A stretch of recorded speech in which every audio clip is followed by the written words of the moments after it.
মানুহৰ চকু আৰু বাৰে বৰণীয়া পৃথিৱী।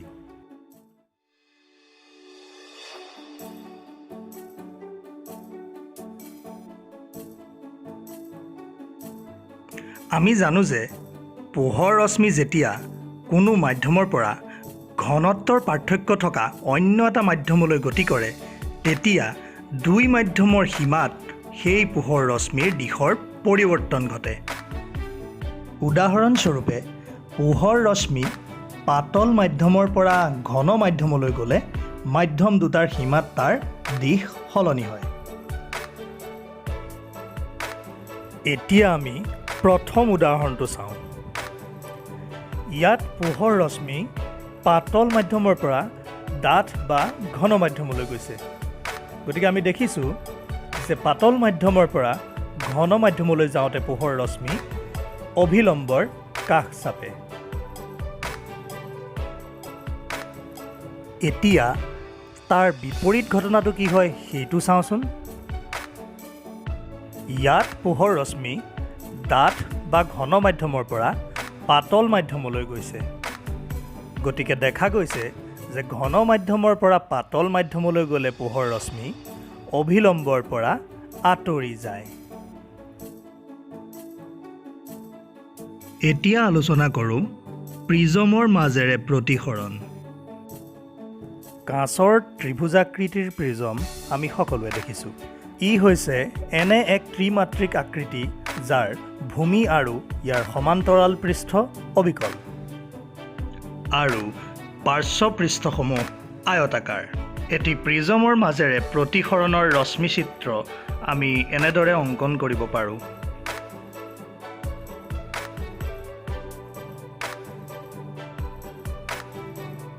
ইয়াত আমি প্ৰিজমত প্ৰৱেশ কৰা আপতিত ৰশ্মি, কাঁচৰ প্ৰিজমৰ ভিতৰত গতি কৰা প্ৰতিসৰিত ৰশ্মি আৰু প্ৰিজমৰ পৰা বাহিৰলৈ ওলাই অহা নিৰ্গত ৰশ্মি চিনি ল'লোঁ।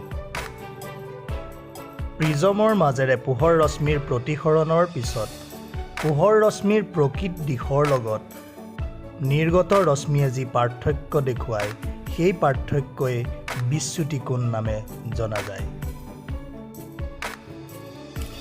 ছাৰ আইজাক নিউটনে ত্ৰিভুজাকৃতি প্ৰিজমৰ এক পৰীক্ষা সম্পন্ন কৰিছিল, য'ত তেওঁ বগা পোহৰক ত্ৰিভুজাকৃতি প্ৰিজমৰ মাজেৰে পাৰ হ'বলৈ দি নিৰ্গত ৰশ্মি এখন পৰ্দাত সংগ্ৰহ কৰিছিল।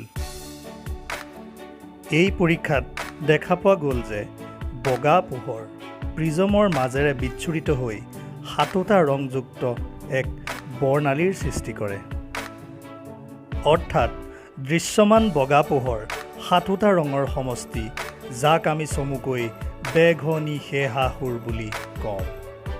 এই বিচ্ছুৰণৰ কাৰণ হিচাপে পোৱা গ'ল যে দৃশ্যমান পোহৰৰ প্ৰতিটো অংশৰে এক নিজা তৰংগদৈৰ্ঘ্য আছে। অধিক তৰংগদৈৰ্ঘ্যৰ পোহৰৰ ক্ষেত্ৰত বিচ্যুতি কোণ কম আৰু কম তৰংগদৈৰ্ঘ্যৰ পোহৰৰ ক্ষেত্ৰত বিচ্যুতি কোণৰ পৰিমাণ বেছি হয়। বগা পোহৰত সমবেত বেলেগ বেলেগ তৰংগদৈৰ্ঘ্যৰ পোহৰে বেলেগ বেলেগ বিচ্যুতি কোণেৰে নিৰ্গত হোৱাৰ ফলতেই আমি সাতোৰঙী বৰ্ণালী লাভ কৰোঁ।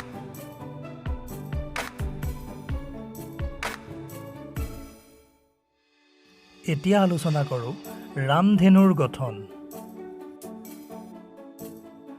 ৰামধেনুৰ গঠনৰ মূলতে থকা পৰিঘটনাটো হ'ল আভ্যন্তৰীণ পূৰ্ণ প্ৰতিফলন।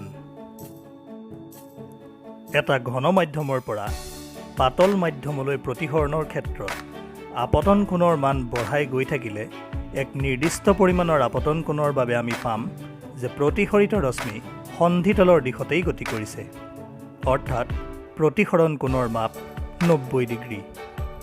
এই ক্ষেত্ৰত এই আপতন কোণৰ মানক মাধ্যমজোৰৰ বাবে সংকট কোণ বুলি কোৱা হয়। যদি আপতন কোণৰ মান সংকট কোণতকৈ বেছি হৈ পৰে, তেন্তে পোহৰ ৰশ্মি পুনৰ একে মাধ্যমলৈকে ঘূৰি আহে। এই পৰিঘটনাকে আভ্যন্তৰীণ পূৰ্ণ প্ৰতিফলন বোলা হয়। সূৰ্যৰ পোহৰ আমাৰ বায়ুমণ্ডলত থকা বৰষুণৰ টোপালবোৰৰ মাজত পূৰ্ণ প্ৰতিফলন ঘটি এক বিশাল বৰ্ণালীৰ সৃষ্টি কৰে। ইয়াকে আমি ৰামধেনু বুলি জানো। এতিয়া আমি আলোচনা কৰিম বায়ুমণ্ডলীয় প্ৰতিসৰণৰ বিষয়ে। আমাৰ পৃথিৱীৰ উপৰিভাগত এক নিৰ্দিষ্ট উচ্চতালৈকে বায়ুমণ্ডল বিৰাজ কৰিছে আৰু বায়ুমণ্ডলৰ সীমা পাৰ হোৱাৰ পিছতেই আছে বায়ুশূন্য মহাকাশ। এই বায়ুশূন্য মহাকাশৰ এটি পোহৰৰ উৎস, যেনে এটি তৰাৰ পৰা অহা পোহৰ ৰশ্মি যদি বায়ুমণ্ডলত প্ৰৱেশ কৰে তেন্তে তাৰ প্ৰতিসৰণ কেনেদৰে হ'ব বাৰু? যদিও বায়ুমণ্ডলৰ অৱস্থিতি অতি বিশাল, তথাপিও আমি সহজে বুজিব পৰাকৈ বায়ুমণ্ডলৰ সীমা গোলাকাৰ বুলি ধৰি আমি প্ৰতিসৰণৰ সন্ধিতল উলিয়াবৰ বাবে পোহৰ ৰশ্মিৰ আপতন বিন্দুত এডাল স্পৰ্শক অংকন কৰিম। এই স্পৰ্শকডালেই বায়ুশূন্য মহাকাশ আৰু বায়ুমণ্ডলৰ সন্ধিতল বুজাব। এই স্পৰ্শকৰ ওপৰত আপতন বিন্দুত টনা লম্বই হ'ব এই প্ৰতিসৰণৰ অভিলম্ব। ইয়াত বায়ুশূন্য মহাকাশ হৈছে পাতল মাধ্যম আৰু বায়ুমণ্ডল হৈছে ঘন মাধ্যম। ইতিপূৰ্বে কৰি অহা পুনৰালোচনা মতে আমি ক'ব পাৰোঁ যে প্ৰতিসৰিত পোহৰ ৰশ্মি অভিলম্বৰ কাষ চাপি আহিব। আমি জানো যে ভূপৃষ্ঠৰ পৰা যিমানেই উচ্চতালৈ যোৱা হয় বায়ুমণ্ডলৰ ঘনত্ব সিমানেই কমি যায়। অৰ্থাৎ মহাকাশৰ দিশৰ পৰা পৃথিৱীলৈ আহিলে বায়ুমণ্ডল ক্ৰমে লঘুতৰৰ পৰা ঘনতৰ হৈ যায়। গতিকে পৃথিৱীৰ বায়ুমণ্ডল এনে বেলেগ বেলেগ ঘনত্বৰ অজস্ৰ স্তৰৰ সমষ্টি বুলি ধৰিলে আমি দেখিম যে পোহৰ ৰশ্মি যিমানেই পৃথিৱীৰ কাষ চাপি আহিব সিমানেই ইয়াৰ গতিপথ বেঁকা হৈ যাব। ভূপৃষ্ঠত থকা দৰ্শক এজনে যেতিয়া এই পোহৰ ৰশ্মি দেখে তেতিয়া তেওঁ এই পোহৰ ৰশ্মিসমূহ সৰলৰৈখিক পথেৰে অহা যেনেই ধাৰণা কৰে। অৰ্থাৎ ভূপৃষ্ঠৰ মানুহে নক্ষত্ৰ এটাৰ সদায়েই ভুল অৱস্থানহে দেখা পায়। এই অৱস্থানক নক্ষত্ৰটিৰ আপাত অৱস্থান বুলি কোৱা হ'ব।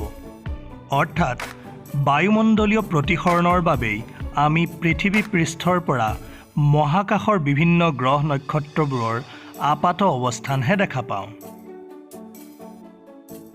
আলোচনা কৰোঁ অগ্ৰিম সূৰ্যোদয় আৰু পলম সূৰ্যাস্তৰ বিষয়ে।